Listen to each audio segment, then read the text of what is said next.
아니, 전화도 안 받고 어른한테 이렇게 예의 없이 구는 게 맞나요? 제가 아들한테 예의 있는 사람한테만 예의 차리라고 가르쳐서요. 뭐라고요? 아들이 누굴 닮아 예의가 없나 했더니 딱 그쪽 성격이네요. 그쪽이요? 그래요. 이제 당신들이랑 남이나 다름없는데 더 이상 저도 눈치 볼 필요 없겠네요. 당신들? 지금 말 다 했어요? 말은 아직 시작도 안 했어요. 방금 대화 속 주인공은 71세 김순희 할머니와 그의 예비 사돈입니다.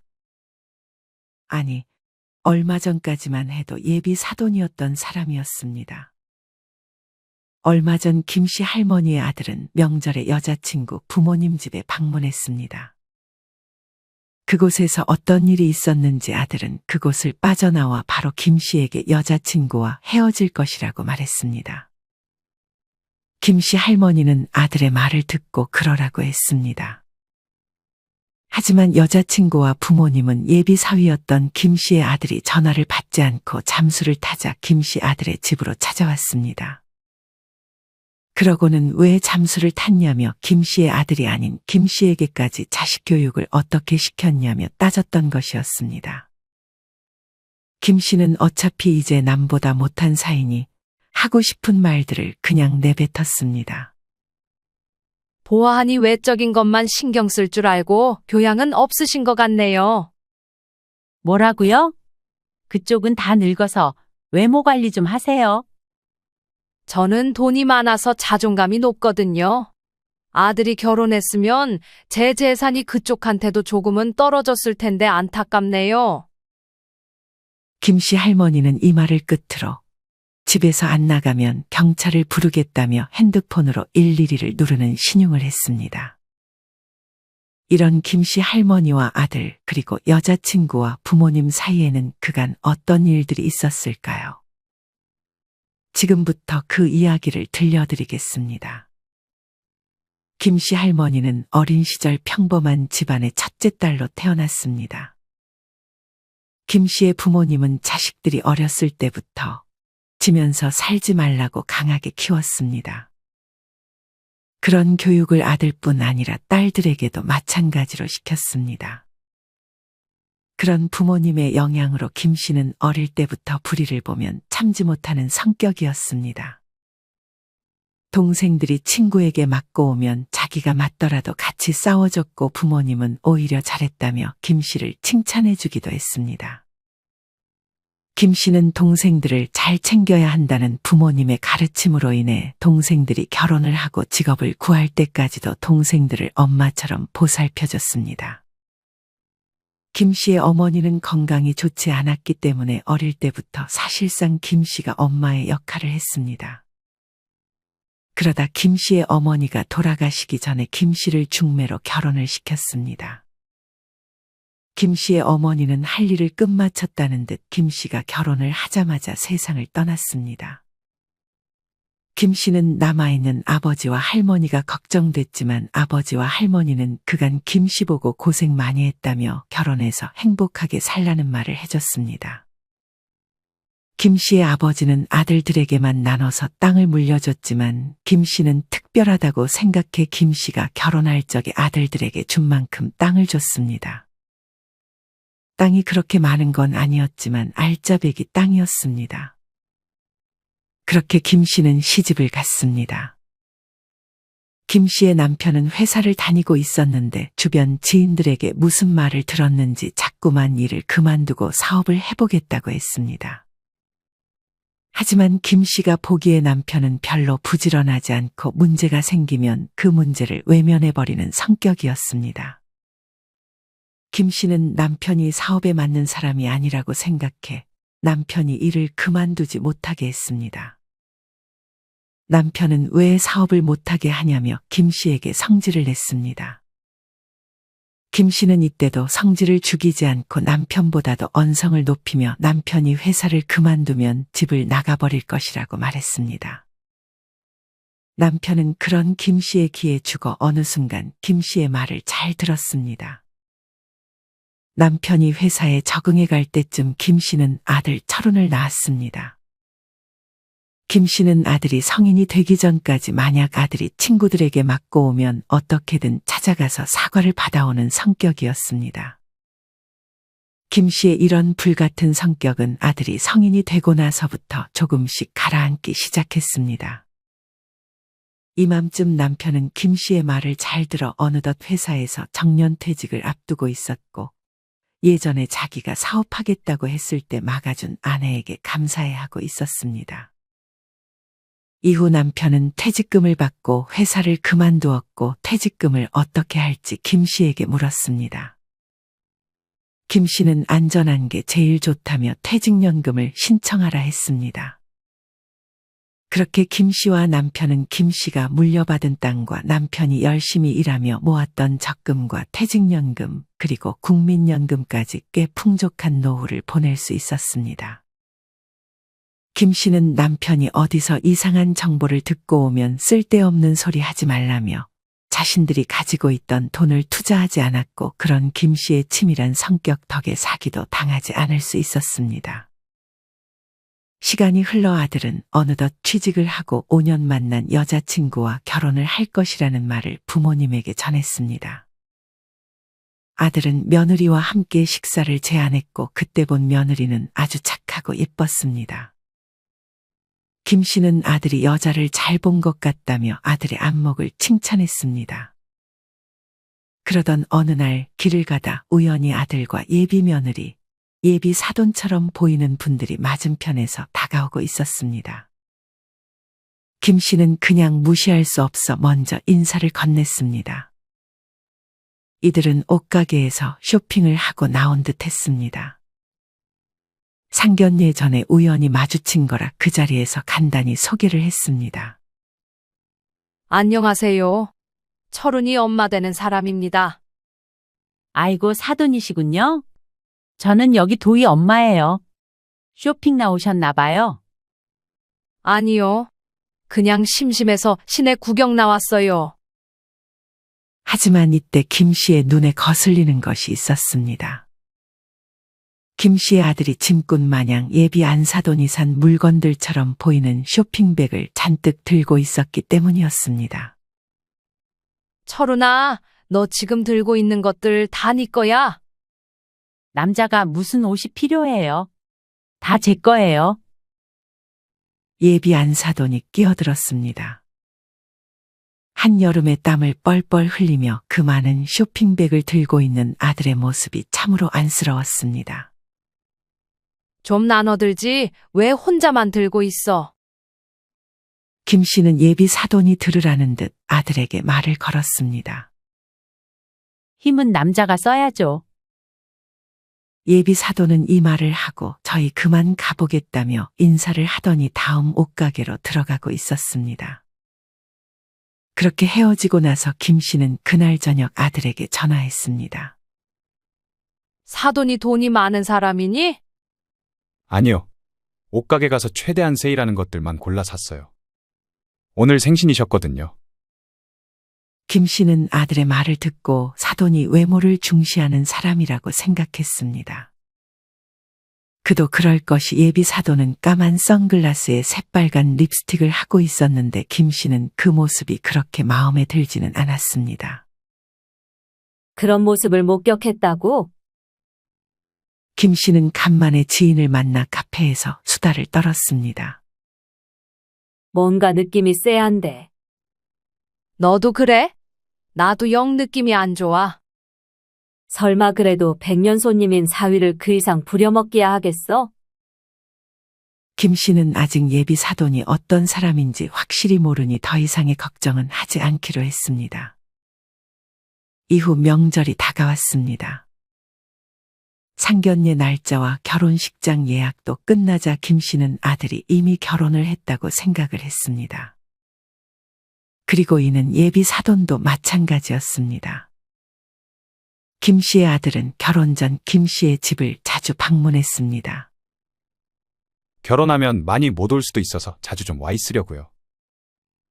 김 씨는 그런 아들이 기특했습니다. 김 씨는 아들과 함께 밥을 먹고 차를 내왔습니다.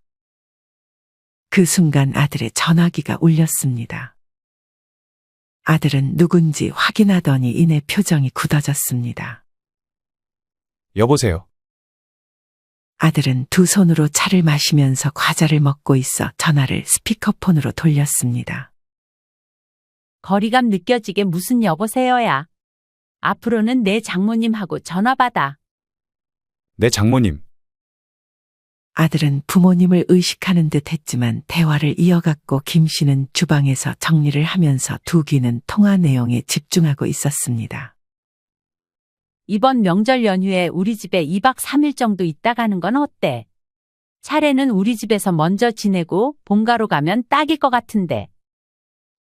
명절 이틀 전부터 자기 집에 있다가 아침에 차례를 처가해서 먼저 지내고 본가로 가라는 얘기였습니다. 아들은 알겠다고 답하며 전화를 끊었습니다. 김 씨는 이 상황이 그닥 마음에 들지는 않았습니다. 무슨 명절 연휴에 2박 3일씩이나 묵으라 그래. 저도 잘 모르겠어요. 불편한데 거기서 2박 3일 지낼 수 있겠어? 그렇다고 안 하겠다고 할 수는 없잖아요. 아들은 그렇게 명절 이틀 전부터 여자친구 부모님 댁에서 지내기 시작했습니다. 하지만 3일째 되던 명절 이른 아침부터 아들은 김 씨의 집을 찾아왔습니다. 김 씨는 아들을 보고 놀랐습니다. 너 거기서 차례 지내고 온다고 하지 않았어? 문 앞에 서 있는 아들의 표정은 별로 좋지 않았습니다.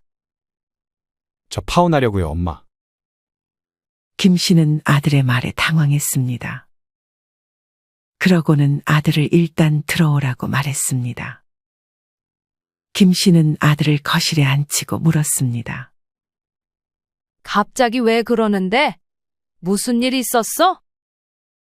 아들은 엄마가 건네준 차를 한 모금 마시더니 명절 연휴에 처가에서 있었던 일을 하나씩 말해주기 시작했습니다. 아들이 처음 여자친구 부모님 댁에 들어갔을 때 예비장인 장모를 비롯해 여자친구의 이모들이 많았습니다. 예비 사위가 들어가면 반겨줄 법도 했지만 그 안에 있던 사람들은 왠지 예비 사위를 테스트하려는 느낌을 줬습니다. 장모가 김 씨의 아들에게 밥을 먹기 전에 소파에 앉아 있으라 해서 아들은 소파에 여자친구와 함께 앉아 있었습니다. 주방에서는 예비 장인어른이 요리를 하고 있었고 장모와 이모들은 김 씨의 아들 주변을 둘러싸 이것저것 캐묻기 시작했습니다. 그중 이모 한 명이 먼저 입을 뗐습니다. 그래서 결혼하면 집은 어디에 살 거야? 그래도 서울에는 살아야지. 그러면서 송파가 좋네, 강남이 좋네 하는 등 이모들끼리 자기의 의견을 말하기 시작했습니다. 이왕이면 큰 집에서 살아야지. 좁은 집은 답답해서 안 돼. 나는 니네가 전망 좋은 집에 살았으면 좋겠어. 왜요? 집에 오시게요? 여자친구가 웃으면서 이모에게 물었습니다. 당연히 가야지. 너네 집이면 우리 집이나 마찬가지인데. 아직 집을 산 것도 아니고 심지어 식을 올리기도 전인데 이모들은 결혼하면 자주 올 생각을 하고 있었습니다. 요새 결혼한 자식들이 집 비밀번호를 안 알려준다고 하더라. 그건 너무 정없지 않아? 그래, 그건 너무 정이 없다. 옛날에 현관 비밀번호 그런 게 어디 있었어? 문 잠그지도 않고 서로 안부 묻고 그랬는데. 그래서 그런데 집 들어가면 우리끼리 비밀번호는 공유하자. 불편하게 왜 그래요, 이모? 뭐가 불편해? 사위, 우리가 집 비밀번호 아는 게 불편해? 그걸 질문이라고 하는지 진짜 궁금해서 물어보는 건지 김 씨의 아들은 당최 알 수가 없었습니다. 대화를 듣고 있던 장모가 옆에서 한마디씩 거들기 시작했습니다. 사위, 요즘은 딸을 시집 보내는 게 아니라 아들을 장가 보내주는 거 알지? 시대가 변했어. 요샌 남자도 요리할 줄 알아야 되고 우리 집에 식구로 들어온 이상 남자가 집안일이며 요리며 다 해야 되는 거야. 예비 장인어른은 그런 사위를 보고 지금이라도 빨리 도망가라며 농담했습니다.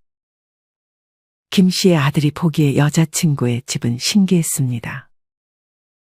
요리도 예비 장인어른이 하고 해도 모두 예비 장인어른이 가져다 줬습니다. 순간 아들은 그런 장인어른을 보며 미래의 자신의 모습을 본 듯 눈을 질끈 감았습니다. 이전에 여자친구와 대화를 하며 얼핏 자기네 집은 남자가 여자처럼 해야 한다고 했는데 그때는 크게 그 말에 귀를 기울이지 않았습니다. 자기 남동생들 있다고 하지 않았어? 한 명은 군대 가고 한 명은 독립했어. 도망간 거지. 너무 집안일 시키고 요리 시키고 하니까. 이모 한 명이 대화에 끼어들며 말했습니다. 이때까지만 해도 아들은 그냥 예비 장인어른이 요리하는 거랑 부지런히 움직이는 거 좋아하나 보다 하고 생각했습니다. 아니, 그렇게 생각하려고 노력했습니다. 그러더니 장모가 갑자기 예물과 예단에 대한 이야기를 꺼냈습니다. 장모는 김 씨의 아들에게 결혼할 때 다이아랑 고급 시계를 해주면 좋은 시계를 선물로 주겠다는 말을 꺼냈습니다. 이전에 김 씨는 아들에게 그런 거 다 허리허식이라며 굳이 그런 거 교환하지 말자고 말을 한 상태라 김 씨의 아들은 엄마가 한 말을 조심스레 예비 장모에게 전했습니다. 무슨 그런 말도 안 되는 소리를. 그래도 이렇게 주고받아야 정이 있는 거야. 그놈의 정은 무슨. 누가 봐도 신랑 측에서 더 많이 받고자 하는 장모의 모습에 김 씨의 아들은 이때부터 뭔가 쎄한 느낌이 들기 시작했습니다. 이전에도 느끼고 있긴 했지만 그래도 이때는 여자친구를 많이 좋아해서 애써 무시하고 있었습니다. 그렇게 얘기가 끝나고 예비 장인어른의 요리가 어느 정도 끝났을 무렵 예비 장모는 김 씨의 아들에게 얼른 엉덩이를 떼고 저녁 차리는 것을 도와주라고 했습니다. 그러면서 장모와 이모들 그리고 여자친구는 소파에서 엉덩이를 떼지 않았습니다. 김 씨의 아들은 쭈뼛거리며 예비 장인어른 곁으로 다가가 밥 차리는 걸 도와줬습니다. 김 씨의 아들은 그렇게 불편하게 저녁밥을 먹었습니다. 밥 먹을 때도 어찌나 그렇게 말이 많고 질문이 많던지 김 씨의 아들은 밥을 씹을 시간도 부족했습니다. 김 씨는 약간 체한 듯 손가락 사이를 주물렀습니다. 저녁밥을 먹고 나서 여자친구가 설거지를 하러 싱크대 쪽으로 향했는데 장모는 김 씨의 아들에게 눈치를 주고 빨리 고무장갑을 빼서 끼라고 했습니다. 김 씨의 아들은 이게 뭐지 싶었습니다. 백년 손님 대하듯 바란 건 아니었지만 그래도 엄연히 손님인데 이렇게 첫날부터 설거지를 시키는 게 맞나 싶었습니다.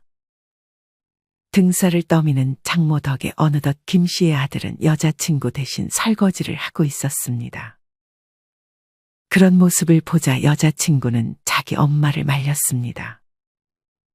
엄마, 손님한테 왜 이것까지 시켜? 어차피 나중 되면 다 사위가 할 텐데 미리 적응하면 좋잖아. 아들의 여자친구는 그런 엄마와 말을 더 섞어봤자 바뀌는 게 없다며 김 씨의 아들에게 고무장갑을 건넸습니다. 김 씨의 아들은 그렇게 설거지를 마치고 소파에 잠깐 엉덩이를 붙였습니다. 예비 장인어른이 그때 술 한잔 하자며 다시 상을 펴기 시작했습니다. 김 씨의 아들은 어쩔 수 없이 다시 소파에서 엉덩이를 떼서 장인어른을 도왔습니다. 그때도 장모와 이모들 그리고 여자친구는 TV를 보기 바빴습니다. 장인어른은 김 씨의 아들에게 자기를 따라오라면서 안주 만드는 법을 알려주기 시작했습니다. 김 씨의 아들은 여기가 여자친구 부모님 집인지 지금 아르바이트를 하러 온 건지 도저히 분간이 되지 않았습니다. 그렇게 안주를 만들고 술도 가져오고 나서 김 씨의 아들은 다시금 자리에 앉았습니다. 저녁을 먹은 후임에도 굉장히 많은 안주를 만들어 한상 가득한 술상이 펼쳐졌습니다. 역시 형부 솜씨가 대단하다니까. 우리 사위는 요리를 좀 하나? 자취를 하며 어느 정도 요리를 할 줄 알았던 아들은 왠지 요리를 잘한다고 말하면 자꾸 부려먹으려 할까봐 요리를 못하는 척했습니다. 그러자 옆에 있던 여자친구가 김 씨의 아들 보고 요리를 잘한다며 엄지까지 치켜 세웠습니다. 그래? 그럼 이제 형부 대신 사위가 이 집 요리 담당하면 되겠네. 김 씨의 아들은 땀을 삐질 흘렸습니다. 김 씨의 아들은 여자친구에게 기대고 싶었지만 여자친구는 김 씨의 아들을 보호해주지 못했습니다. 어차피 말해봐야 엄마와 이모들의 고집을 꺾을 수 없다는 것을 알고 체념한 듯 보이기도 했습니다.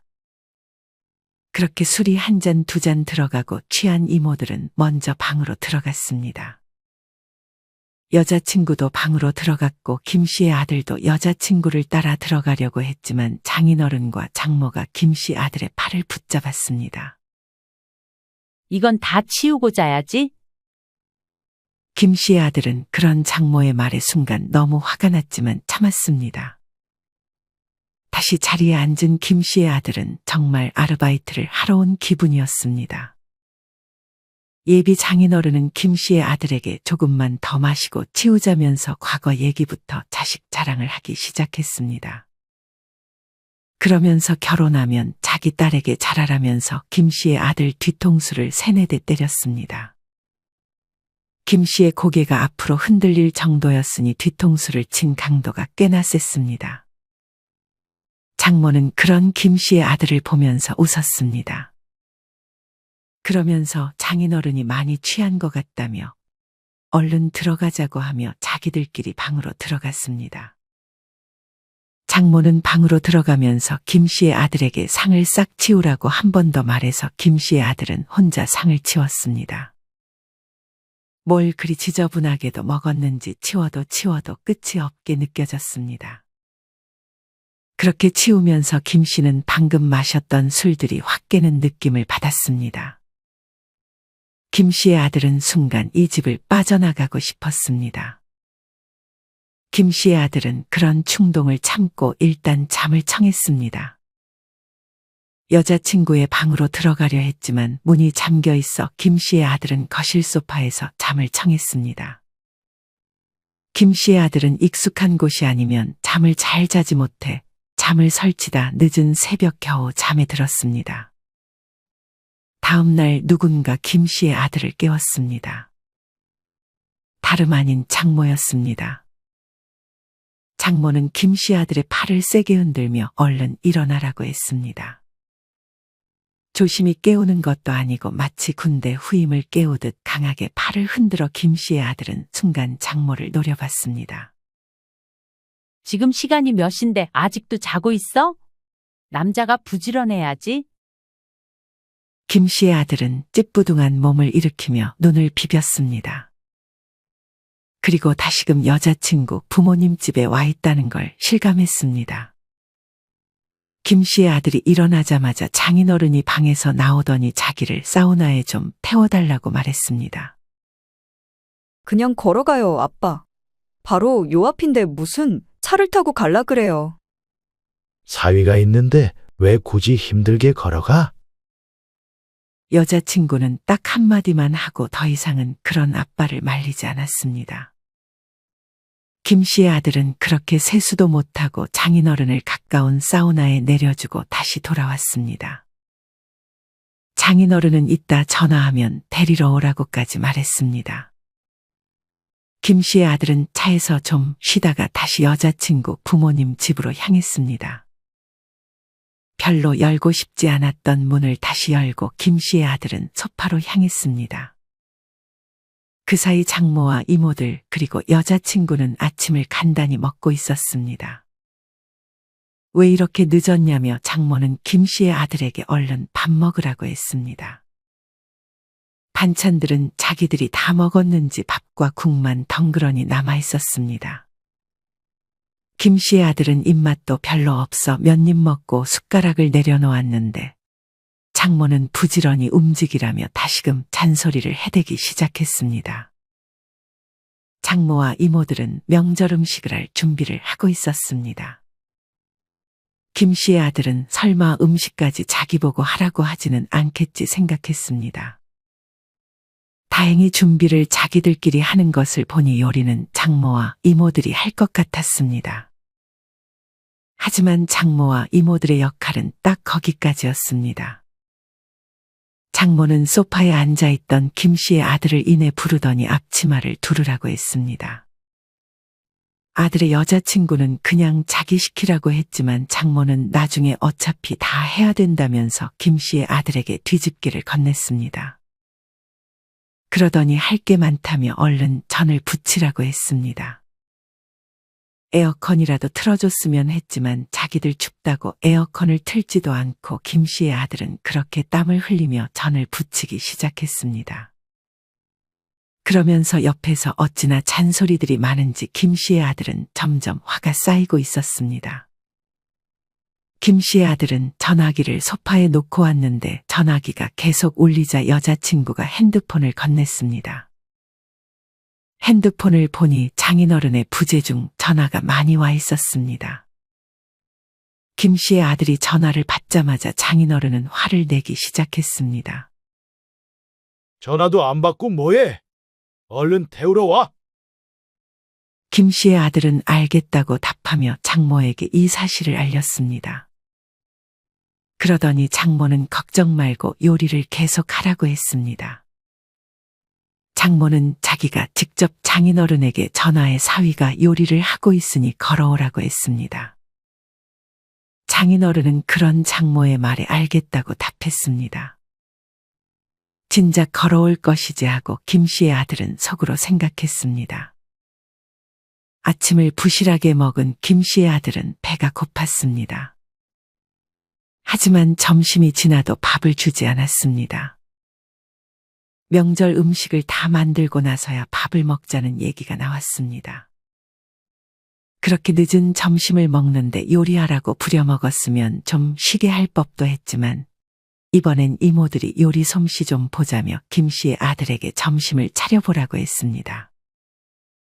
김 씨의 아들은 냉장고의 재료들로 그렇게 한 번 더 요리를 하기 시작했습니다. 여자친구는 가끔씩만 김 씨의 아들을 도와줬고 이내 소파에 가 TV를 보기 바빴습니다. 그렇게 요리를 만들고 상을 전부 김 씨의 아들이 차리는 동안 장모와 이모들은 바닥에서 엉덩이를 떼지 않았습니다. 여자친구는 숟가락을 놓는 정도만 도와줬습니다. 그렇게 다들 무슨 백종원이라도 된 듯 김 씨의 아들이 만든 요리를 평가하기 시작했습니다. 너무 짜다, 간이 안 맞다. 야채는 왜 이렇게 많이 넣었냐 하는 잔소리를 하면서도 김 씨의 아들이 만든 요리를 싹 비웠습니다. 심지어 잔소리가 제일 심했던 이모 한 명은 두 그릇을 비워내기도 했습니다. 맛있는데 왜 그래요, 이모들? 여자친구는 김 씨의 아들이 만든 요리를 칭찬했습니다.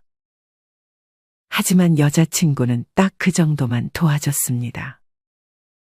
이후 다시금 상을 김 씨의 아들이 치우고 소파에 앉아 있는데 장모와 이모들이 첫날처럼 김 씨의 아들 주변에 둘러싸여 얘기하기 시작했습니다. 집은 웬만하면 여기 근처로 하는 게 낫지 않아? 어차피 언니가 사위 자주 부를 텐데 멀리서 오면 운전하느라 피곤하기만 하잖아.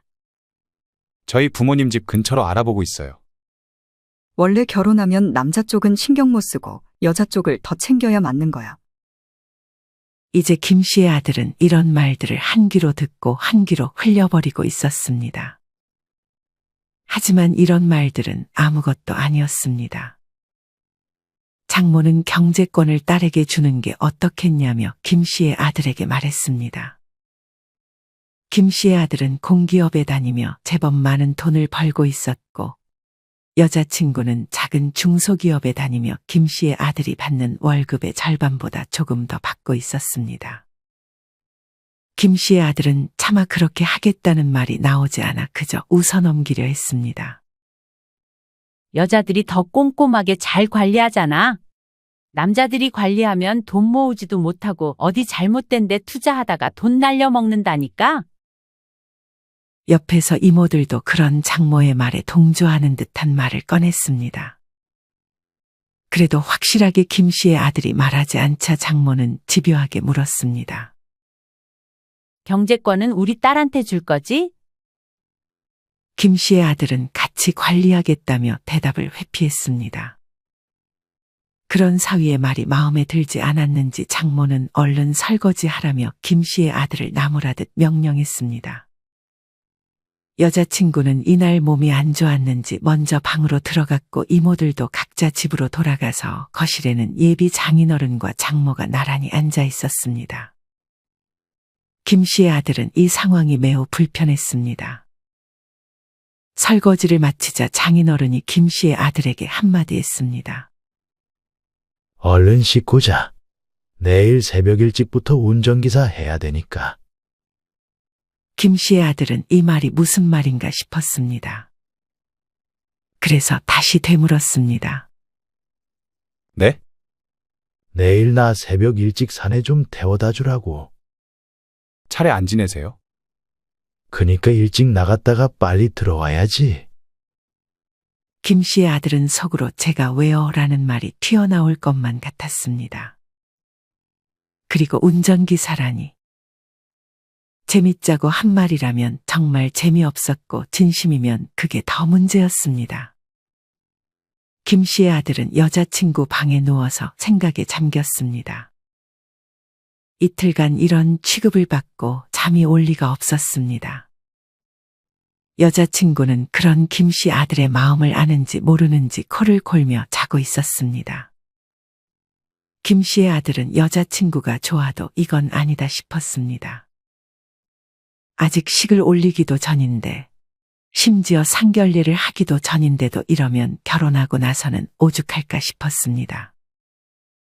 김 씨의 아들은 자는 여자친구를 뒤로 하고 옷을 챙겨 그대로 이 집을 빠져나왔습니다. 그러고는 차를 몰아 어머니 김 씨의 집으로 향했습니다. 김 씨의 집에 도착하니 해가 떠 있었습니다. 아들은 배를 눌렀습니다. 김 씨는 이 시간에 올 사람이 없는데 하며 부스스한 모습으로 문을 열어줬습니다. 순간 문 앞에 아들이 서 있었고 표정이 영말이 아니었습니다. 너 왜 벌써 왔어? 김 씨는 아들에게 들어오라고 한 후 차를 한 잔 내어줬습니다. 아들은 처가에서 있었던 일들의 자초지종을 설명해 줬습니다. 아들의 말을 들은 김 씨는 예전 성격이 나올 것만 같았습니다. 저 파혼하려고요. 김 씨는 아들의 그런 결정을 말리지 않았습니다. 그래, 잘 생각했어. 고생 많았다. 이후 김 씨의 아들은 여자친구 부모님의 연락은 물론 여자친구의 연락까지 받지 않았습니다. 그러던 어느 날 김 씨가 아들의 집에서 위약금 관련해서 얘기를 나누고 있었습니다. 결혼식장이며 이것저것 예약했던 것들을 취소해야 했기 때문이었습니다. 김 씨는 그런 위약금들을 자기가 다 내주겠다며 아들을 안심시켰습니다. 김 씨가 집으로 돌아가려던 그때 누군가 아들의 집에 찾아왔습니다. 인터폰을 확인해 보니 한 명이 아니었습니다. 자세히 보니 아들의 여자친구와 예비 사돈인 듯 싶었습니다. 예전에 카페에서 본 기억이 있어 얼굴을 기억하고 있었습니다. 김 씨는 아들에게 이 사실을 전했습니다. 아들은 집에 없는 척 하고 싶었지만 집 위치를 아는 이상 아들을 만날 때까지 집에 찾아올 것 같았습니다. 김 씨는 아들에게 양해를 구하고 문을 열어줬습니다. 사돈은 들어오자마자 김 씨에게 인사하지 않고 불만 가득한 얼굴로 사위를 찾았습니다. 김 씨의 아들은 그런 사돈을 보자 까딱 인사했습니다. 너 왜 전화를 안 받아? 그런 사돈의 말에 아들이 한 말이 다 맞구나 생각했습니다. 김 씨는 그런 사돈에게 아들한테 얘기하지 말고 자기한테 얘기하라고 했습니다. 아니 전화도 안 받고 어른한테 이렇게 예의 없이 구는 게 맞나요? 제가 아들한테 예의 있는 사람한테만 예의 차리라고 가르쳐서요. 뭐라고요? 아들이 누굴 닮아 예의가 없나 했더니 딱 그쪽 성격이네요. 그쪽이요? 그래요. 이제 당신들이랑 남이나 다름없는데 더 이상 저도 눈치 볼 필요 없겠네요. 당신들? 지금 말 다 했어요? 말은 아직 시작도 안 했어요. 보아하니 외적인 것만 신경 쓸 줄 알고 교양은 없으신 것 같네요. 뭐라고요? 그쪽은 다 늙어서 외모 관리 좀 하세요. 저는 돈이 많아서 자존감이 높거든요. 아들이 결혼했으면 제 재산이 그쪽한테도 조금은 떨어졌을 텐데 안타깝네요. 사돈은 김 씨의 말을 듣자마자 갑자기 찡그리던 표정을 풀고 차분해졌습니다. 그러면서 며칠 전 명절 연휴에 했던 말은 진심이 아니라며 예정대로 결혼식을 진행하자고 김 씨와 아들을 번갈아 보며 말했습니다. 그러면서 호기심 가득한 얼굴로 재산이 얼마가 있냐고 김 씨에게 물었습니다. 김 씨는 이 사람이 평범한 두뇌 구조를 가진 사람이 아니라고 생각했습니다. 제가 제 재산을 왜 알려드려야 하죠? 이후부터 예비 사돈은 자기 딸은 자기와 다르게 착하다며 아직 사위는 자기 딸을 많이 좋아한다며 어차피 자기들은 안 보고 살면 그만이니 결혼을 시키자고 자꾸만 졸라댔습니다. 예비 며느리는 옆에서 그냥 별말 하지 않고 주변 사람들을 번갈아 쳐다볼 뿐이었습니다. 김 씨의 아들은 속에 쌓인 게 많았는지 예비 장모에게 다가가 뭘 잘못했는지 하나하나 읊어주기 시작했습니다. 눈 동그랗게 뜨고 대드는 사위가 마음에 안 들었는지 사돈은 김 씨의 아들에게 손찌검을 하려고 손을 올렸습니다. 그 순간 김 씨가 예비 사돈의 뺨을 때렸습니다. 어디 나도 한 번도 손 찍어만 적 없는 귀한 남의 집 자식한테 손을 올려? 예비 사돈은 그대로 신발이 있는 쪽으로 넘어졌습니다. 며느리와 장인어른은 놀란 듯 벙쪄 있었고 김 씨는 당장 나가라며 경찰에 신고를 하겠다고 엄포를 내놓았습니다. 사돈은 이후 더 이상 아들의 집에 찾아오지 않았습니다. 아들은 여자친구에게 부모님과 연을 끊으면 만나주겠다고 했지만 결국 여자친구는 자기 부모님을 버릴 수 없다며 그렇게 아들과 헤어짐을 택했습니다. 아들도 착했던 여자친구와의 이별로 인해 몇 달간 힘들어했습니다. 하지만 자기가 했던 선택을 후회하진 않는 눈치였습니다. 김 씨는 아들에게 위로를 건넸지만 내심 뒤에서는 안도의 한숨을 내쉬었습니다. 여러분은 이런 김 씨와 아들의 이야기를 어떻게 들으셨나요? 물론 폭력은 좋지 않지만 아들이 당했던 것을 생각하면 김 씨가 사돈에게 돌려준 행동은 속이 시원하다고 느껴지기도 하는 것 같습니다. 여러분이 만약 오늘 이야기 속 주인공 김 씨였다면 저런 사람들과 사돈 관계를 맺을 수 있다고 생각하시나요? 아니면 아들이 여자친구를 좋아해도 반대를 하실 것 같으신가요? 여러분의 자유로운 생각들을 댓글로 남겨주세요. 이상으로 오늘의 영상을 마치겠습니다. 우리 모든 구독자분들의 행복한 여생을 응원합니다. 다음에 더 좋은 내용으로 찾아뵙겠습니다. 감사합니다.